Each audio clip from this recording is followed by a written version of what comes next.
Sir शौक से engineering करते करते आप सीएसएस की तरफ कैसे आ गए?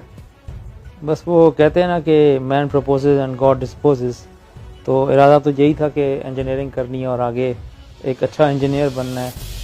लेकिन समहाउ हम जब पढ़ रहे थे, थर्ड ईयर में थे, बल्कि सेकंड ईयर में थे, तो अनफॉर्चुनेट एक इंसिडेंट हुआ जिसमें मीर मुर्तज़ा की किलिंग हुई कराची में, और उसके बाद यूनिवर्सिटी में क्लासेस का बॉयकॉट हुआ। एक टर्म जो 6 माह का होता था वो एक साल में होने लगा। So we had a lot of time to waste. तो फिर दोस्तों ने मिलकर इरादा किया कि यहाँ तो वैसे एग्ज़ाम्स हो नहीं रहे और टाइम ज़ाया हो रहा है, तो इट इज़ बेटर कि हम इस टाइम को यूटिलाइज़ करें सीएसएस की तैयारी में।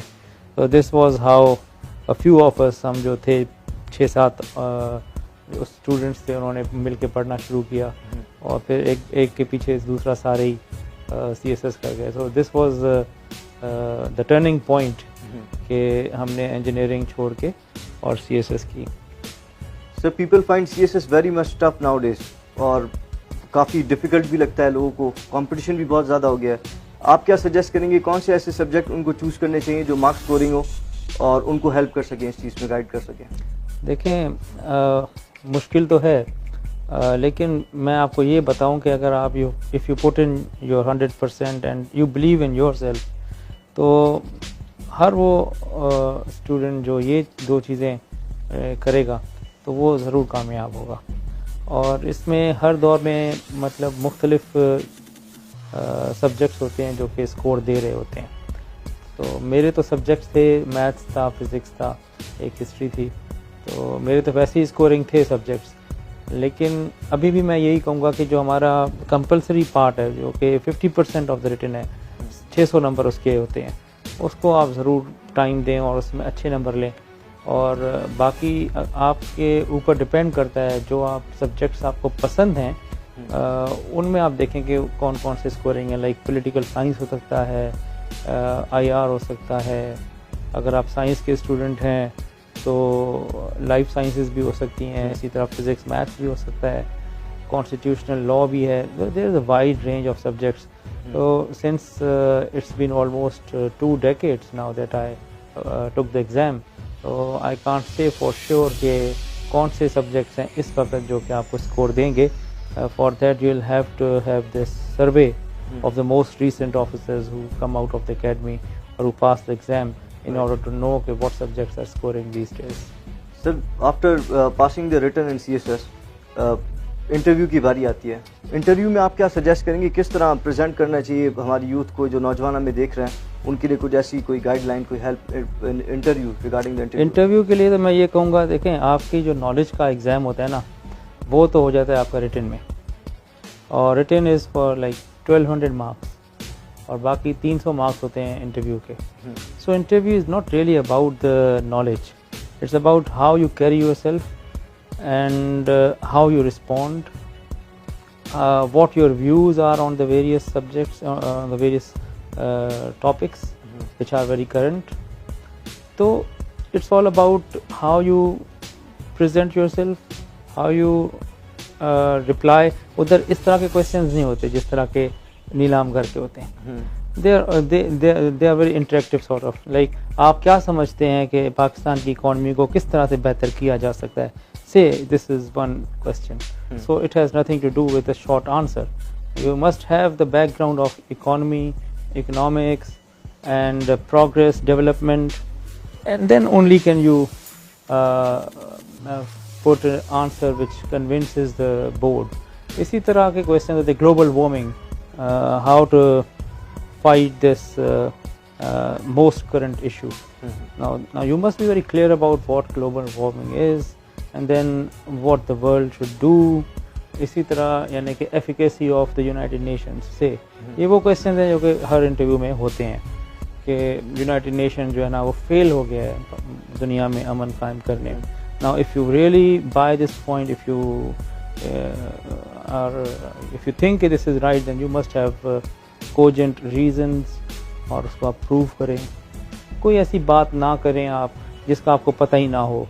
और मेरे ख्याल में जो सीएसएस के पेपर्स देते हैं और पास करते हैं, they have enough knowledge all they need to do is to understand what the interviewer is asking and then hit the bull in its eye.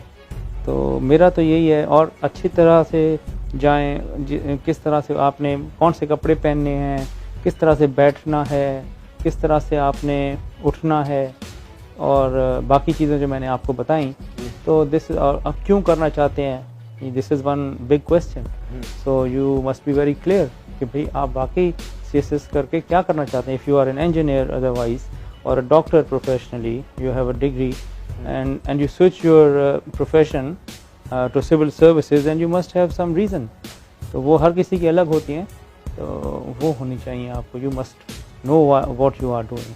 Sir after CSS आपकी एकेडमी की life कैसी रही, उसके बारे में बताइएगा।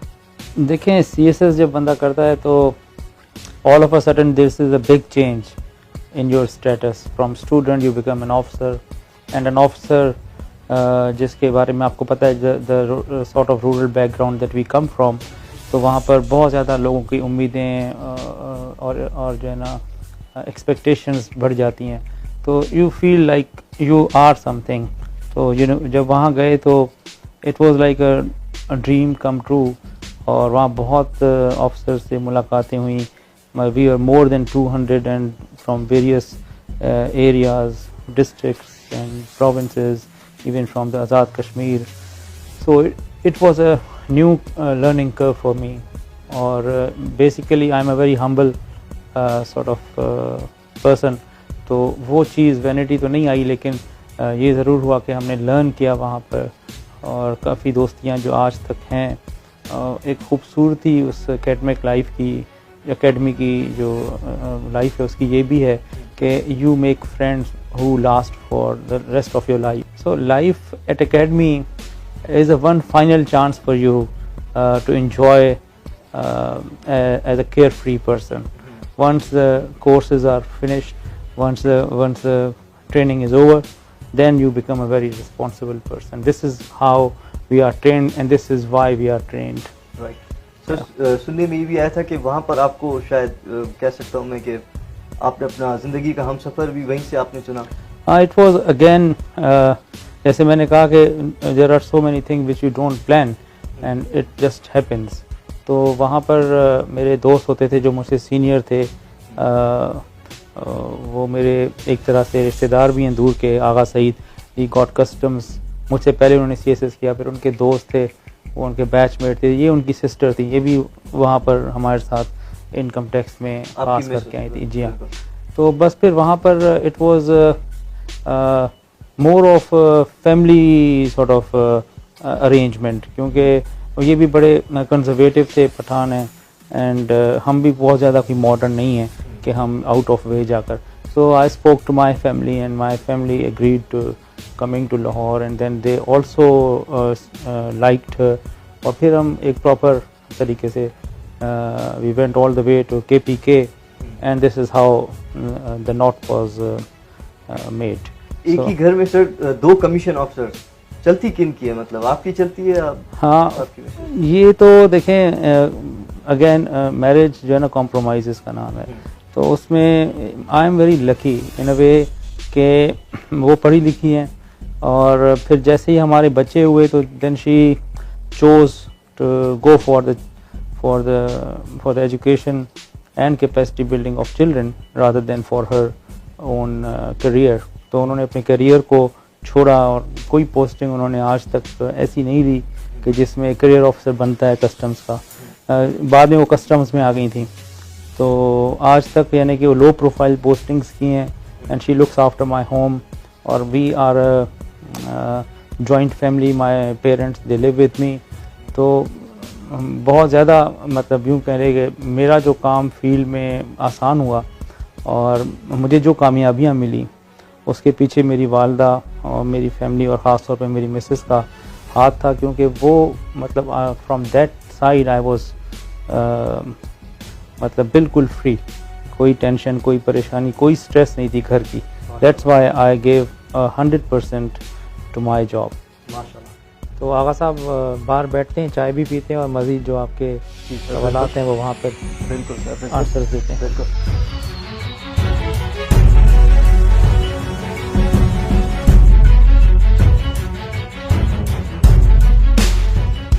सर, आपका शुमार सिंध के टॉप 10 यंग, पैशनेट और नॉन करप्ट पुलिस ऑफिसर्स में होता है, और आपका एक मशहूर है, जब आप खैरपुर में थे तो वहाँ पे आपने धाड़ेलों का सफाया कर दिया था। उसके बारे में कुछ बताइएगा, वो क्या था, किस तरह आपने उनका सफाया किया?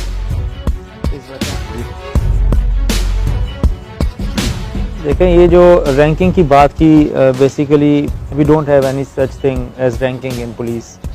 Everybody is giving his entire concentration और his life to his job. Policing जो है वो बेसिकली जॉब है नहीं, it is a way of life. You have to adjust your way of life according to what you do in policing.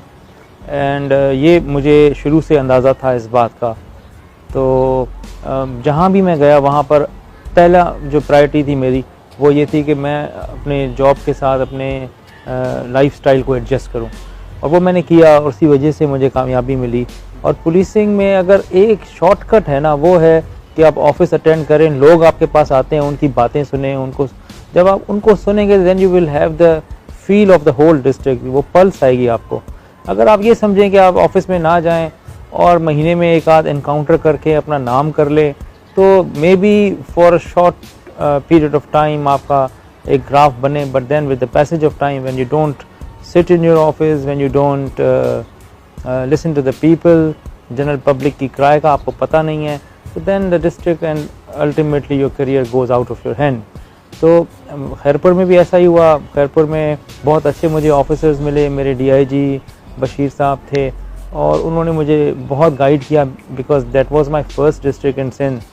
तो वहाँ से बहुत कुछ सीखा, और फिर जितने चैलेंजेस थे उस ज़माने में कच्चे के अंदर और हाईवे के ऊपर, और सेक्टेरियन लिहाज से भी बहुत ज़्यादा मुश्किल था Khairpur district. And being my first district I had to put in a lot, और वो मैंने किया, और उससे फिर बहुत कामयाबियाँ मिली। अगवा बराए तावान जो कि एक तरह से बहुत ज़्यादा हो गया था पूरे डिस्ट्रिक्ट में, अपर सिंध में, उस पर कंट्रोल किया। हाईवे जो रॉबरीज थी, लूटिंग थी, वो ख़त्म हो गई।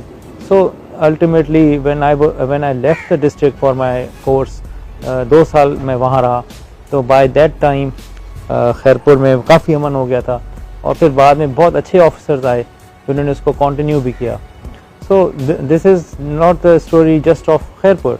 When I was in Ghotki या सखर या लाड़काना, और फॉर दैट मैटर जो कराची ऑपरेशन हुआ उसमें भी मैं ईस्ट में रहा, उसके बाद फिर वेस्ट में, सेंट्रल में, और अल्टीमेटली फिर मैं वापस इधर आया साउथ में last year.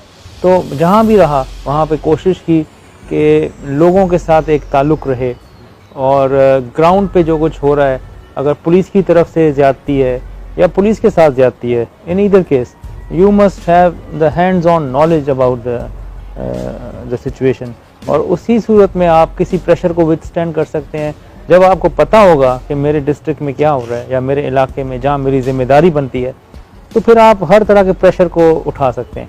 When you are not aware of anything and you are caught unawares, तो फिर आप बड़ी वीकर विकेट पे आ जाते हैं, और लोग भी एक इम्प्रेशन बना लेते हैं कि he is a officer who doesn't know much about what is happening around him. तो मुझे कभी पसंद नहीं था इस तरह से कि someone ask me about anything under my jurisdiction and I don't know, and I just tell him कि आप रुके मैं ज़रा चेक करके बताऊं। तो this was one thing which made me successful wherever I went. So not only as regards to Khairpur, but wherever I served by giving my 100% to my office.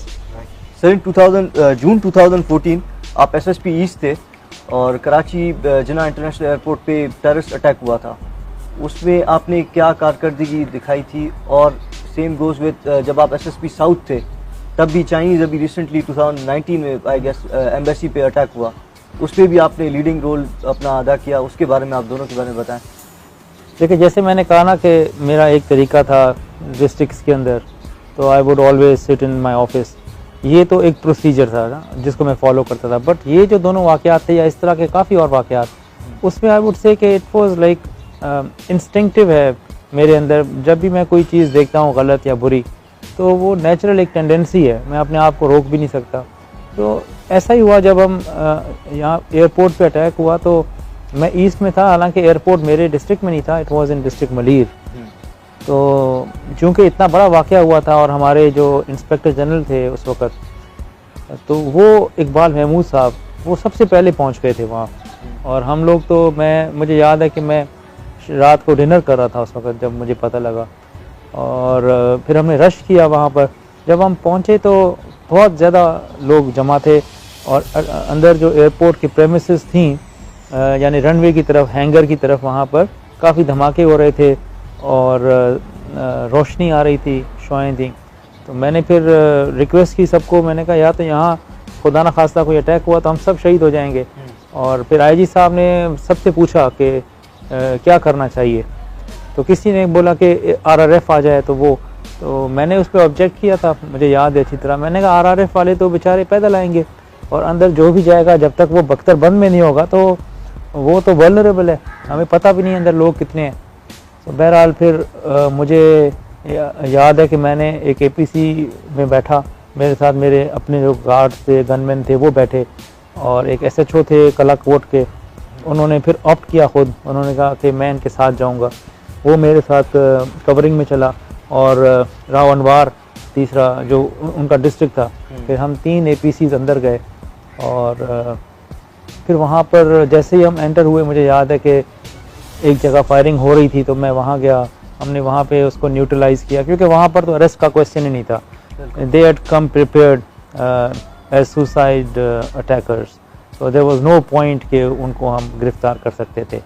तो वो फिर न्यूट्रलाइज़ हुआ, उसको वो मारा गया। एंड देन फिर हम जब एपीसी से उतरे तो एक अटैक हुआ हमारे ऊपर, और वो सुसाइड अटैक था। तो उसमें मेरा गनमैन था लियाकत, वो फिर शहीद हो गया, वहीं पर ही वो गिर गया। काफ़ी मेरे बाकी भी गनमैन, मैं भी गिरा। तो फिर मैंने जब उसको देखा तो उसके सर से जो ब्रेन था वो निकल चुका था। फिर उसको हम उठाकर वापस एपीसी में डाला उसे, और हम बाहर आए। उसको मैंने एम्बुलेंस में बिठाया, और फिर then again we went inside. मुझे लोगों ने रोका, मेरे ऑफिसर्स ने रोका, पर उस वक्त मैंने कहा ना कि जब इस तरह के सिचुएशन आती है तो it becomes sort of my natural reaction, कि मैं फिर अपने आप को उसमें एक्सपोज कर देता हूँ। और वहाँ पर फिर वो जो कुछ भी हुआ वो दुनिया को पता है। रात को 3 बजे तक we were done with the operation. 3 बजे तक सब कुछ हो चुका था। हमने काफ़ी तकरीबन 60 के करीब PIA का क्रू था जिसको रेस्क्यू किया। और मेरे घर वालों को जब पता लगा, क्योंकि एक टीवी पर चैनल पे चला भी था मेरी शहादत का, क्योंकि जब वो अटैक हुआ तो हम 4-5 करीब थे, सब भी गिर गए थे, तो टीवी वालों ने चला दिया उसमें। तो फिर मेरी मिसेज़ ने मुझे फ़ोन भी किया था, और उस वक़्त मैं APC में फ़ाइट कर रहा था। तो मैंने फिर मोबाइल को उसको फायरिंग को रुकवा के मैंने बात की। मैंने कहा कि मैं APC में नहीं हूँ और मैं तो कंट्रोल रूम में बैठा हूँ। तो this is how I managed. फिर वो सुबह मैंने आके उनको बताया कि उस वक़्त I was in the thick of the fight when you called, और अगर मैं ना अटेंड करता तो फिर उसको वसवसे होते कि क्यों नहीं अटेंड कर रहे। मुझे तो नहीं पता था टीवी पे क्या चला है, लेकिन बहरहाल उनको आते वसवसे। फिर उनको मैंने तसल्ली दी, and luckily I am here with you. उसके बाद फिर जब यहाँ पर चाइनीज़ काउंसलेट पर अटैक हुआ, तो उस दिन भी मैं सुबह का टाइम था 8:30 बजे का, तो मैं निकल चुका था घर से अपनी वालदा से दुआ करवा के। तो जैसे ही मैं बाहर पहुँचा हूँ इधर इत्तेहाद पे, तो मैसेज मिला। मैं गया तो उस वक़्त I was the first person. 15 की एक गाड़ी आ चुकी थी सिर्फ, बाकी उस वक़्त कोई भी नहीं था। सो मच हो कि मैंने कराची चीफ थे हमारे, उनको भी मैंने बताया, और कंट्रोल को भी मैंने बताया कि यहाँ पे वाक़या हुआ है। और फिर हमने, और तारिक धारी जो थे हमारे इन्वेस्टिगेशन में, वो उनको मैंने बताया, वो फ़ौरन आ गए मेरे पास। फिर हम दोनों ने एक जगह पे जाके और उनको बिल्कुल कॉर्नर कर दिया, और जितने भी 1 घंटा लगा या 1.5 घंटा लगा, उसमें वहाँ से निकल ही नहीं सके उस कंटेनर से, क्योंकि हमारी बिल्कुल सामने वाले घर की छत पर पोजीशन थी, और हमारी पोजीशन ऐसी थी कि वो मूव नहीं कर सके, और आखिर तक जब तक वो न्यूट्रलाइज हुए। तो वो दैट इज़ अगेन वो इंस्टिंक्टिव मेरा रिएक्शन था। ये एक चीज़ है जो कि मैं समझता हूँ किसी ट्रेनिंग से नहीं आती, और ना ही आपके इरादे से आती है। इरादा अगर आप करें भी और दिल ना बांधे तो फिर बंदा नहीं जा सकता। ये ऑटोमेटिकली आपके अंदर एक रिस्पॉन्स मैकेनिज़्म होता है कि जिससे आप डक करते हैं या फिर आप चले जाते हैं आगे। तो ये मैंने इस तरह के और वाक़े भी जो कि दुनिया को पता नहीं है, हमारी तो लाइफ में आते रहते हैं, तो मैंने उसमें देखा है कि मैं उसको अप फ्रंट होकर और फेस करता हूँ, और अल्लाह ताला ने कभी घबराहट नहीं डाली कि क्या होगा। बाद में सोचता हूँ जब हो जाता है तो काश मैं ये ना करता, तो मैंने बहुत ज़्यादा एक्सपोज कर लिया अपने आप को, मुझे ऐसे नहीं करना चाहिए था, ये बात की ख्यालात हैं। लेकिन जब दोबारा वैसा वाक़या होता है तो फिर वही मैं करता हूँ जो कि इंस्टिंक्टिव है, जो कि एवोल्यूशनरी तौर पे मेरी जीन्स के अंदर है कि I always react this way. So this was the whole story. ज़बरदस्त ज़बरदस्त। सर एक और इसी से रिलेटेड है, जब आप साउथ के एसएसपी थे तब वहाँ पर आपने एक इनिशिएटिव लिया था कि कम्युनिटी पुलिस का, जो कि काफ़ी अच्छा इनिशिएटिव था। इससे यूथ भी काफ़ी खुश हुई थी। कॉलेज के और यूनिवर्सिटीज़ के जो लड़के थे वो कह रहे थे कि मतलब हम ड्यूटी देंगे और एक अपने मुल्क के लिए मतलब सर्व करने का उनको मौका मिल रहा था, बैच वैच भी मिलता उनको, काफ़ी एक अट्रैक्टिव चीज़ थी, अच्छी चीज़ थी, गुड इनिशिएटिव। उस पर अमल दरामद क्यों नहीं हुआ सर, ये क्या वजह है? असल में that was because I did not have much time left with me. और यहाँ कराची में इशू ये है कि इंटीरियर में या जब आप अंदरून सिंध नौकरी कर रहे होते हैं तो वहाँ तो आपके ऑफिस में लोग आ रहे होते हैं, तो यू डोंट एक्चुअली नीड मतलब कम्युनिटी पुलिसिंग। वहाँ लोग इतने यानी कि पुलिस के करीब होते हैं, अगर आप उनसे मिलें तो आपको हर चीज़ का पता लगता है।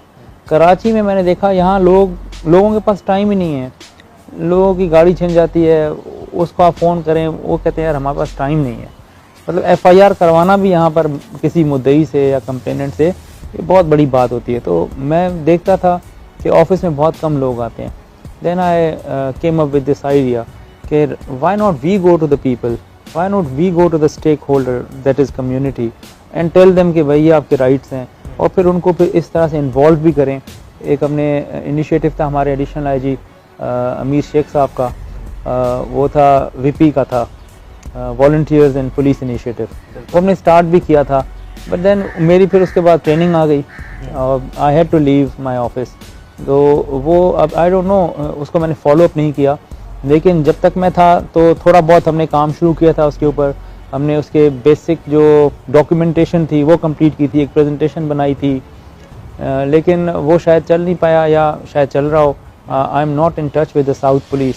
लेकिन वो इनिशिएटिव ऐसा है कि अगर दुनिया को आप देखें ना, आप मेट्रोपोल में जाएं पुलिस को देखें, या आप न्यूयॉर्क पीडी को देखें या एलएपीडी को देखें, दुनिया में मतलब आजकल एक ही बात चल रही है, वो दैट इज़ कम्युनिटी पुलिसिंग। वहाँ पे आपकी सक्सेस इससे नहीं देखी जाती कि आपने कितने क्रिमिनल्स पकड़े हैं, वहाँ आपकी सक्सेस यही है कि कितना आपने लोगों को सेंस ऑफ सिक्योरिटी दिया है। तो ये बिल्कुल अलग चीज़ें हैं। सेंस ऑफ सिक्योरिटी तब आता है when you are amongst the masses, when you are amongst the community. और बड़े बड़े पुलिस चीफ्स जो है ना आकर टेलीविज़न पर या अपने प्रेस रिलीजेस में यही कहते हैं कि we are now coming up with this new community policing initiative. और इस्लामाबाद पुलिस को आप देखें तो यहाँ बहुत इस चीज़ की कमी है कराची के अंदर। कराची में लोग डरते हैं या पुलिस को वो इंग्रेस ही नहीं है लोगों तक कि उनको उनके जो एतमाद को बहाल कर सकें, जो उनका ट्रस्ट है उसको विन ओवर कर सकें। तो जब भी मौका मिला फील्ड में मैं आऊँगा तो I will try to regain the lost trust of police. इंशाल्लाह इंशाल्लाह। सर अभी आप हमें कहाँ लेके जा रहे हैं? अभी चूँकि टाइम भी हो गया ऑफिस का, तो मेरे ख्याल में अगर आपके क्वेश्चन ख़त्म नहीं हुए, नहीं अभी रास्ते में भी आपसे करना है, वहाँ पे पहुँच के भी आपसे करना है। ओके, तो फिर चलते हैं अभी। जी, ऑफिस का टाइम हो गया।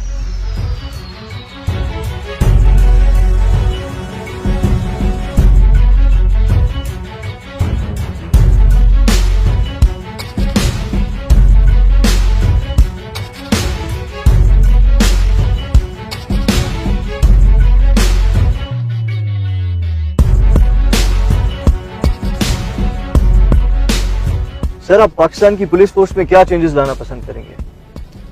देखिए, सबसे पहली बात है कि सर्विस डिलीवरी आप वो उसी वक्त हो सकती है कि जब आपकी जो डाउन द लाइन जो आपकी कांस्टेबलरी है, जिसका सबसे ज़्यादा ताल्लुक़ होता है हमारे पब्लिक के साथ, उनकी नंबर एक इनटेक, उसमें मैं चेंज चाहूँगा कि ज़रूर आए।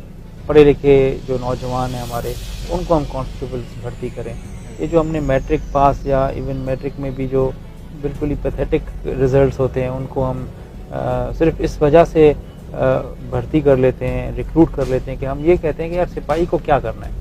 इसी जो आपकी सर्विस का बेडरॉक है, जो आपकी बुनियाद है, जब आप उसके लिए आप ये सोच रखेंगे तो नेचुरली रोड पर खड़े होकर फिर उसी तरह का रिजल्ट देगा आपको। सर डू यू थिंक कि सिंध गवर्नमेंट को मजीद पैसे खर्च करने चाहिए, मतलब एक इस तरह का इक़्तिदाम लेना चाहिए कि जो कि पुलिस में मतलब रिफॉर्ममेंट और एम्प्लॉयमेंट के लिए मतलब मजीद इन्वेस्टमेंट करें, आप इस तरह का कोई स्टेप उठाएं? देखें, दुनिया में ना एक ही नारा चल रहा है इस वक्त, और वो है प्रोग्रेस, इकोनॉमिक प्रोग्रेस, यानी कि इस पर आपने कोई समझौता नहीं है। इकोनॉमिक प्रोग्रेस के पीछे अगर कोई मैकेनिज्म कार फरमा है, वो है पीस, वो है अमन। अच्छा, अमन जो है ये वो वाला अमन नहीं है कि जंगें हो रही हैं तो उसमें अमन लाना है। आपको ऐसा इनेबलिंग एनवायरनमेंट चाहिए कि जिसमें आप अपनी इंडस्ट्री लगा सकें, आप ट्रेड कर सकें, आपकी रिटेल हो, आपके बिजनेसेस, आपकी टूरिज्म, आपकी रेस्टोरेंट बिजनेसेस, होटल्स, वो कब फ्लरिश करते हैं? When you have internal security, और internal security is through police. You see, it's a circle.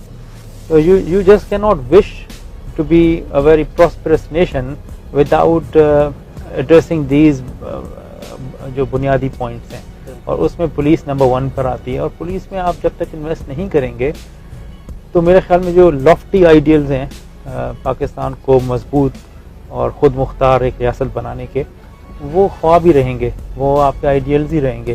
Practically on ground you won't move an inch towards security realisation. Yes, वो जो है ना लाजमी, और वो मैंने जैसे कहा कि आपने अपनी पुलिस को मॉडर्नाइज करना है।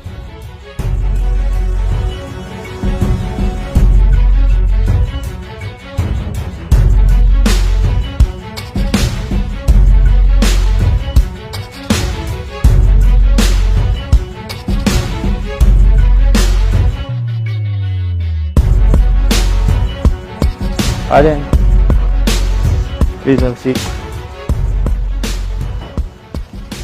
मतलब सर हम अब आपकी ऑफिस आ गए हैं, और यहाँ पर मेरे ख्याल से आपकी जो चार्ज है वो AIG की है, आई गेस अभी। Yes, I am AIG logistics and AIG admin. AIG logistic and admin. जी। तो उमूमन तो सर ये अलग अलग इसके AIG लगाए जाते हैं, आपके पास 2 एडिशनल चार्जेस मतलब है क्या, किस तरह? इसकी मुख्तलिफ रीजंस हैं। मतलब जो लॉजिस्टिक्स में हमारे ऑफिसर थे वो ट्रेनिंग पर चले गए, तो we didn't have an officer available, और फिर AIG सिंध ने मुझे यहाँ पोस्ट करके मेन पोस्टिंग ये दे दी, और जो एडमिन में मैं था और वेलफेयर में ऑलरेडी लुक आफ्टर कर रहा था, तो then I held that admin charge. तो दोनों साथ चलानी पड़ रही हैं क्योंकि we are waiting for some good officer to come at the headquarters. Right sir, आप जैसे ऑफिसर्स को तो फील्ड पे मतलब ज़रूरत है, आप यहाँ पर आपको एडमिनिस्ट्रेशन और लॉजिस्टिक्स में बिठा दिया गया, ये इसकी वजह क्या है? In fact as you go along your career तो ज़रूरी होता है कि आप हर जगह पर पोस्टिंग करें, because that adds up to your CV and profile. और मैंने तो ऑलमोस्ट जितने भी साल मेरे सर्विस के गुजरे हैं, they've all been in the field, और 18 साल मुसलसल फील्ड की, या 17 साल, क्योंकि 1 साल मैं ट्रेनिंग में रहा। और अब आई थॉट कि it is the right time on the verge of my promotion to the next rank, तो थोड़ा ये है कि रिलैक्स भी करना चाहिए। और जो ये स्टाफ पोस्टिंग्स हैं ये आपको आनी चाहिए, पता होना चाहिए कि हेडक्वार्टर्स कैसे चलते हैं, और जो हमारे IG हैं वो किस तरह से मीटिंग्स करते हैं, and you get to know about so many other things which otherwise you would never learn if you are in the field. So this adds up to your experience, to your knowledge, to your skills, and to how you look at the policing as a whole. तो मेरे ख्याल में जो senior हो जाते हैं, या जो those who have had enough of field, you will find most of those experienced officers in the CPO. Sir, what is the most positive thing for joining police force, and why would our upcoming generation should opt for this profession? देखिए, अगर आपको government में आके सर्व करना है तो इधर 2 किस्म की सर्विसेज होती हैं गवर्नमेंट के अंदर। एक है आप you serve through files, you serve through sitting in your office, और ऐसा नहीं है कि वो सर्व नहीं कर रहे होते लोग, वो कर रहे होते हैं। स्ट्रेटेजिक लेवल पर या ऑफिस को चलाने की हद तक, लेकिन there are other departments who actually serve while they meet the people. तो जो हमारे नौजवान हैं उनको भी यही शौक़ होता है, जैसे मुझे भी था, कि भाई अगर हम कोई एग्ज़ाम देते हैं तो बेहतर यही है कि आप फील्ड में जाकर लोगों के मसलों को हल करो, क्योंकि इससे आप फर्स्ट हैंड एक तो आपको एक्सपीरियंस होता है, आपको इन्फॉर्मेशन मिलती है कि माशरे में इश्यूज़ हैं क्या, और फिर आप उसमें एक अहम रोल प्ले कर रहे होते हो उन मसाइल को हल करने के लिए। तो जैसे इनकम टैक्स सर्विस है, it is full fledge department, but you would hardly find assistant commissioner of income tax in the field. वो मुल्क को चलाने के लिए बहुत अहम किरदार अदा कर रहे होते हैं, वो टैक्सेस कलेक्ट कर रहे होते हैं जिससे बजट्स बनते हैं, लेकिन वो फाइल्स के साथ डील कर रहे होते हैं, सिस्टम्स के साथ डील कर रहे होते हैं। इसी तरह कस्टम्स सर्विस है, इसी तरह रेलवे सर्विस है, इसी तरह काफ़ी सारी फॉरेन सर्विस है, उसमें आप बिल्कुल नहीं होते पाकिस्तान के अंदर। सो मेरे ख्याल में हमारे नौजवानों को चाहिए, अगर तो उनका एप्टीट्यूड है, if they think they want to serve through first hand experience dealing with the people, with the common persons, तो एक ये पुलिस सर्विस ही है, या ये PAS जो DMG होती थी पहले, उसमें भी जब आप जाते हैं DC बनते हैं, then you really contribute, you feel like you are doing something। तो नौजवानों को चाहिए जिनका एप्टीट्यूड है। अगर आपका एप्टीट्यूड नहीं है और आप बिल्कुल ही कंफर्टेबल माहौल में रहने के आदी हो, और उसके बाद आप दोस्तों के कहने पर या अदरवाइज़ कोई फैमिली के प्रेशर में अगर आप पुलिस में एक दफ़ा आ गए, तो आई थिंक कि आप अपने साथ बड़ी ज़्यादती कर रहे हैं, because you will not enjoy your service then. आपको मज़ा ही नहीं आएगा, और फिर जब आप पुलिस में आकर और ऑफिस वर्क सिर्फ करोगे तो फिर पुलिस में आने का फ़ायदा कुछ नहीं है। फिर आप बेहतर है कि income tax, customs, foreign services, accounts, बहुत सारे ग्रुप्स हैं, उनको ज्वाइन करें।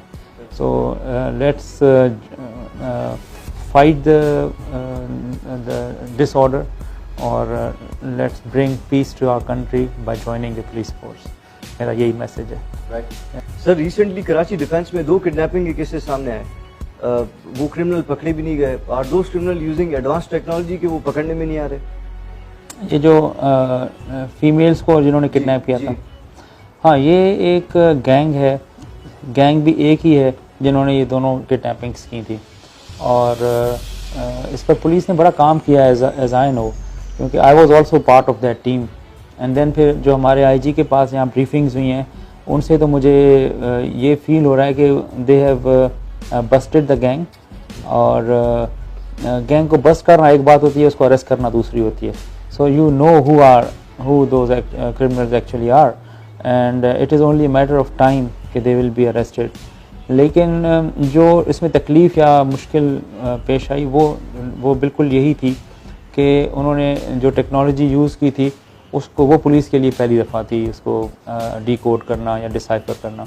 लेकिन अल्हम्दुलिल्लाह with all the experience and the gadgets that we have, IB के साथ और बाकी एजेंसीज़ के साथ, CPLC में उसमें बड़ा अहम किरदार अदा किया, RSTC ने, उन्होंने मिलकर ना इसको डिकोड कर लिया है।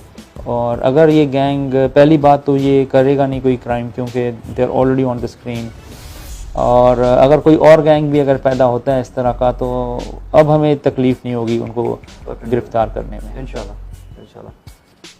Thank you so much sir, आपकी मीटिंग भी है मेरे ख्याल से, आपका बहुत टाइम भी हमने ले लिया। आखिर में जाते जाते आपसे ये कहूँगा, any message for our youth जो हमें देख रही है, जो नौजवान मतलब आ रहे हैं सामने आगे होकर, उनके लिए कोई मैसेज आप कर रहे हैं? देखें, सबसे अहम चीज़ होती है कि आपका अपनी लाइफ के बारे में क्या ख्याल है। मेरा ख्याल ये है कि first of all you must be very clear कि आपने करना क्या है, आपकी लाइफ की फ़िलासफ़ी क्या है। Once you are very clear about it, तो फिर जो भी आप फील्ड चुनेंगे उसमें उस फ़िलासफ़ी को आपने हमेशा ऊपर रखना है, और उसी फ़िलासफ़ी के ज़ेर साया आपने फिर वो सर्विस डिलीवरी करनी है। फॉर एग्ज़ाम्पल, एक बंदे का मकसद है कि उसने ह्यूमैनिटी की खिदमत करनी है, so this is the philosophy of your life now. If you join police service, और यू जॉइन कस्टम्स सर्विस, और if you do a business, तो उसको आपने अल्टीमेट अपना एम रखना है। लेकिन एक बंदे की फ़िलासफ़ी यही है कि मैंने पैसा कमाना है और कम वॉट में, तो तो एक जो होती है ना इंडिविजुअलिस्टिक सोच, तो वो फिर अपनी फ़िलासफ़ी के मुताबिक चलेगा। उसके लिए फिर मोरालिटी या एथिकल नॉर्म्स वो शायद इतनी अहमियत ना रखते हों, क्योंकि for him money is the ultimate goal of whatever he does और शी डज़। तो पहले तो आप बड़े क्लियर हो जाएं कि what do you want to do, and then once you are very clear, अंदर से आपको यकीन हो गया कि हाँ ये मेरा एक मोटो है लाइफ का, तो फिर आप जिस भी फील्ड में जाएं तो उसको ना भूलें। जब आपके पास मुश्किल वक्त आए तो वो मोटो को आप जहन में रख कर फैसला करें। Sir thank you so much, it was nice day with you thank you, and excellent time spend with you. अपना बहुत ख्याल रखें। कि आप डीआईजी बनकर भी अपने डिवीजन को संभालिए इंशाल्लाह, फ्यूचर एज आईजी इंशाल्लाह। Thank you once again, thank you sir, बहुत शुक्रिया।